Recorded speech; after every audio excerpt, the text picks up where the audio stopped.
Alright, so it has been a while, and this time around, we are going to talk about the service yard tour. But before that, I think it has been 1 year since we have moved in and live here. And let's give an update on the epoxy grouting because some of you are interested after watching my epoxy grouting video. And after 1 year of having this epoxy grout, they're still maintaining at a strong position. At least for right now, the living room, kitchen, and service yard grouting are all looking really good, whether they are floor tiles or wall tiles, right? So yes, if you still want to do epoxy grout and you don't want to go for very expensive options, then you can consider my contractor. Yes, he has received a lot of business because of my video and he's very thankful of it. So you all can go and support him. But remember to use the promo code HoneyMoneySG. Just tell him Honey Money from YouTube, then he'll give you a good offer. Alright, so with that, let's get into the service yard. So we are in our small little service yard. Actually, it is a very small space, so it is quite tight. But I just want to walk you through because a lot of people, they do like multiple carpentry and hidden stuff in their service yard to block all the pipes and anything. So we have not done much. I think the number one thing that we did was the windows. I went through this in my service yard window. I think it is essential because the original BTO do not come with windows, so it's actually an open space and we got a window contractor to do it. And I think that having window is essential to block off rain because if heavy rain, it will splash into your service yard and maybe your kitchen. And one more thing is that the original BTO will come with this sliding door and you may want to change it out because some people actually hack away the whole service yard wall plus this door. The problem with this door is that it doesn't really serve a purpose because some people say it can block off the fumes when you're cooking. But in reality, when you are cooking, you will naturally want to expose the fumes out. So the door does not serve a purpose at all. Do you want to keep yourself cooped up in the kitchen? Yeah, so it really doesn't make sense. So I would say that if you want to hack off everything and just extend your kitchen, that may be a good idea, just that we did not do it. And with that, let's come to this corner of our service yard first, where we house the washer and the dryer. And you realize that we did it in the stacking method, which means we have the washer at the bottom and then the dryer at the top. So this will be a space saving kind of setup because some people, they will prefer to do it side by side or opposite ends of each other. So this is a space saving setup. And we do not have any form of carpentry to set up this whole washer dryer thing. Okay, later I'll walk you through. But what washer are we using is the Toshiba T21BU. And the reason why we chose this washer is because of the very strong water efficiency. We are looking at 3.3 liters per kg. So I was comparing between all these washing machines in the catalog, and then I just sort by the most saving water type. And I think this is a 10 or 11 kilo version. So yeah, so I always try to get as big as possible without compromising on the size. Because you may think that a bigger capacity washer means like yes, bigger size, right? But not necessarily, because if you look at the 7, 8, 9 kg, they are around the same size. It's just a little bit bigger only. Yeah, so I always think that you don't have to fill up your entire washer if you don't need the full capacity. Always go for at least a double digit. 10 kilos, 11 kilos, right? If you go for 7 kilos, it is very tight, even for a Ding family. But what really pushed us to buy this washer is really because of the water efficiency, 3.3 liters per kg. I think other washer, maybe they are around 4 liters per kg, so really help us save a lot of water. And you see, we came from a top load washer family, so it's really our first time choosing a front load washer. So what's the difference between a front load versus a top load? So front load, ultimately, they save more water because the way the tumble is rotated compared to a top load. Okay, then some people will say they prefer top load because they can pause in the middle of the washing cycle and drop their garments or undergarments if they've forgotten to. Yes, so that is a valid concern, but I don't think that is worth much more than the water savings that the front load dryer can have. And additionally, a front load washer actually saves space because you can stack the dryer on top of it. So we are looking at a space saving mechanism and standpoint. All right, so we did not get a top load washer. Ultimately, a front load washer is slightly costlier, but if you look at the long-term benefits of saving water and also the space saving, I think it is good to have rather than a top load washer. Front load, there is this special compartment that you must open, and then according to what is suited for detergent, softener, or whatever, then you need to place in the right compartment. That one is another piece of knowledge already lah. But what you can do if you really don't know, you just buy all the laundry pots. Nowadays, they can have 3-in-1, 4-in-1, even 6-in-1. And all these laundry pots are ready for convenience. You can just open it and throw inside the washer and then everything will be done. automatically for you. So laundry pots is really for convenience and a lot more efficient so you won't put in the wrong segment of where you want to do it. So now that we have lived in this home for around 1 year now, this 10.5 kilo washer has served us very well, save water, and this is T21 BU. And I'm not sure if they have like newer versions, so I'll put the latest version as well if it makes sense. And just for your information, even though Toshiba is a Japanese name, they have been bought over by Media, a China company in the past. So now it is like Japanese design, China tech, kind of crossover. So that may be something that you want to consider if you are sensitive to where the country of manufacture is. So one more reason we chose this washer is because of the water efficiency. It has 4 ticks, which means that you can use your climate vouchers to offset some of the cost. But if you already have no more climate vouchers, you can also click through my YouTube shopping page. They will give you some good discounts that you can apply when you check out. So very important when you choose a washer is based on the water efficiency so that it can help you save water in the long run. Okay, next up, let's talk about the dryer, which is stacking on top of the washer. But before that, when you buy the washer and the dryer together, you can actually go and ask the seller if they provide a stacking kit, especially if they are of the same brand. So we bought from the same seller, so we asked them if they provide a stacking kit. So a stacking kit is basically this middle piece of device that can help you stack the dryer on top of the washer. And what it comes is that it helps to stabilize the entire setup, because you may think that this thing is too wobbly, it's too heavy, the vibration and all that. And it comes with its own rack as well, so you can pull it out. Then when you take out clothes from the dryer, you can just set it up here when you want to fold clothes or whatever. Yeah, so that's a nice thing to have if you have a washer and dryer setup. And let's talk about the dryer now. So this dryer is from Toshiba. The model number is called BK110. So it is a 10 kilo drying capacity, but doesn't mean you should always load it to 10 kilo. All right. So we don't want to overload our machines, whether it's washer or dryer. And usually dryer, the capacity will be slightly smaller than the washer, because washer 10.5, dryer 10. And this is just a very standard dryer. I think it has been in the market for 3 or 4 years already. So there's probably a new model coming up lah. And we didn't have a dryer in our previous homes because we were using top load washer and then just hang dry with the sun. So the thing about having a dryer is that some of you may be concerned about electrical usage. How much does it consume?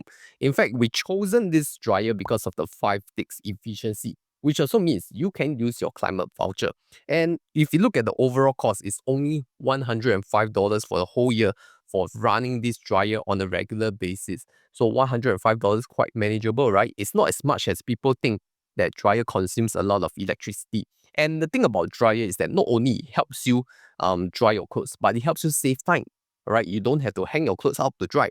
Secondly, if it rains, you can still dry your clothes, okay? You don't have to collect back your clothes. So dryer really has been a life changer for us. We don't have to hang our clothes to dry anymore.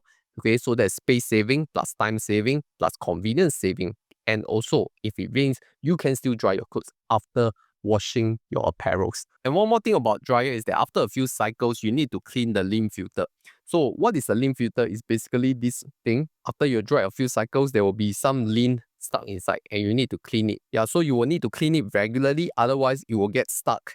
And that's why people say that dryer, your clothes get smaller and smaller. So yeah, it is true to some sense because all this lint will start falling out. Okay, so how a dryer works is that it adds on the heat and keeps spinning it to drain out the water. So we have a drain pipe from the dryer to our drainage hole, but if you don't have a drainage hole, it will actually be stored inside this water tank. Yeah, so you will have to drain this water tank regularly. Then there comes to a debate. Should you choose for indoor drying rack versus a dryer, or should you even have both? Or you just choose one of them? Which one will you choose? For us, we go with a dryer because a drying rack means you still need to hang clothes. So I think it kind of defeats the purpose, but it's really useful for those clothes that cannot throw into the dryer. Okay, so if you have all those indoor drying, electrical, anti-UV, whatever kind of indoor drying rack, right? I think it's good to have, but you need to note that it's an additional cost. And I personally feel that a dryer is much more efficient at drying clothes than the rack itself. Okay, so beside the washer and dryer is where we have nothing. Yeah, literally nothing. We don't have any carpentry to hide the pipes. We just let it be nature state. Okay, and what we did is just we asked the painter to paint the pipes lah. Okay, make it align to the wall color. Okay, but you notice something different. Firstly, for the electrical socket, we have swapped it over to a double socket. because it originally came with a single socket. And if you think about it, single socket, how you want to, put in both your washer and dryer, you will need double. So we told our electrician, change it to double. And we did it in the vertical form because we saw some video and then vertical form, the bottom one for the washer, the top one for the dryer. So it's just like a dexterity kind of thing. Then for the water tap and water outlet, we also switch over to a new one because now it has double output. One for the washer that is connected directly, and then the other one will be connected to a bidet, just in case we want to wash anything and add water and whatnot. Yeah, so this is more for a convenience kind of thing. It's not necessary. Otherwise, it is a single outlet. It will just be connected to the washer, and then you cannot use the tap here. Some people, they also prefer to install a sink and tap here, a basin for washing purpose. Okay, so that is entirely up to you. I think the space is suitable for a small basin if you like it. Then this is the drainage pipe for the service yard. This is where your water outlet for both your dryer and the washer will go to.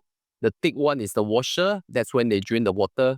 And then the small one is from the dryer. So like I say, if you have a dryer outlet for the water, you don't have to clear the water tank. So both of these will go into the drainage pipe. And this drainage pipe will actually link to this main drainage right here.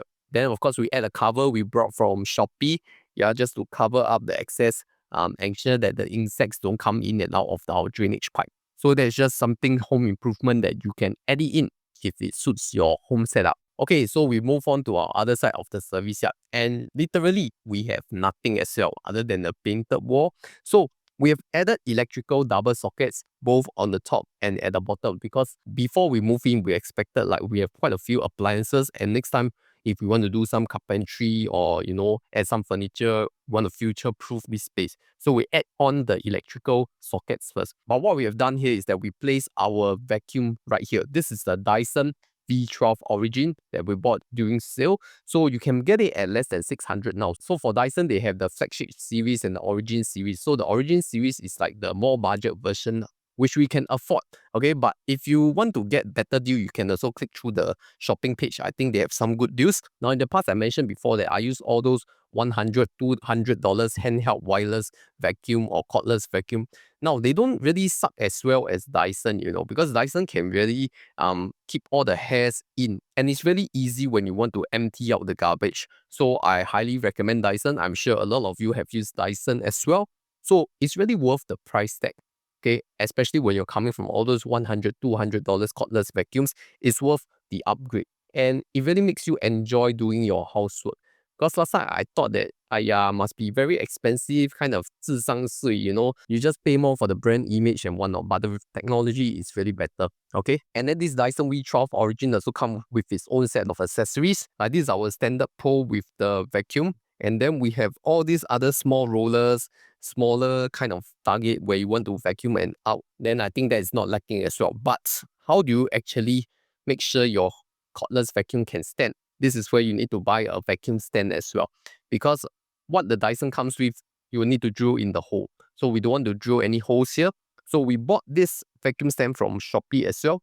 And this is where you can just house the entire Dyson vacuum plus all the accessories together very neatly. Yeah, so then it don't look messy, and at the same time, it can keep it organized. And this Dyson vacuum will be charged by this top electrical socket. Yeah, so it has been nicely planned out here. Then beside my Dyson cordless vacuum, I have my dreamy X40 Pro Ultra robot vacuum. Okay, I'm sure if you have watched my video review on this, you are not new to this, but this is where we place our robot vacuum. Mainly because of convenience sake. Because if you don't want to place it in the living room, I think the service yard is a great place that you can place it in, where you can fill in water and empty out water conveniently at the same time. So I think robot vacuum, many households already have it right now, and you'll understand the convenience and how it helps your lives, right? Like if you just want to do general maintenance, you don't need to every day go and mop the floor or what. Just need to send out this vacuum, and then it will do all the vacuum and mopping for you. And you can focus your tasks on other things like generating more income, which makes more productivity in your life. So robot vacuum has definitely been a lifesaver for us, and I'm sure it will be for you too. So you can consider buying a robot vacuum, but most importantly, make sure the AI, the brain of the robot vacuum is reputable. So don't buy too cheap, because the technology needs to be strong enough for the robot vacuum to know where they want to go and how it wants to map your house. For more details on this robot vacuum, you can also check out my specific video right here. So it will review the robot vacuum and all that stuff, right? So today is really more about service yard, more household things, right? Then the final corner of the service yard is just where I have my laundry basket, and then I have a small floor fan. Okay, because we don't have a corner fan in the kitchen, so that's why sometimes when we are prepping food and if it's hot, we'll use this floor fan. Very strong as well. And then laundry basket, just a standard one lah. Okay, just drop our clothes here before we go in for the wash.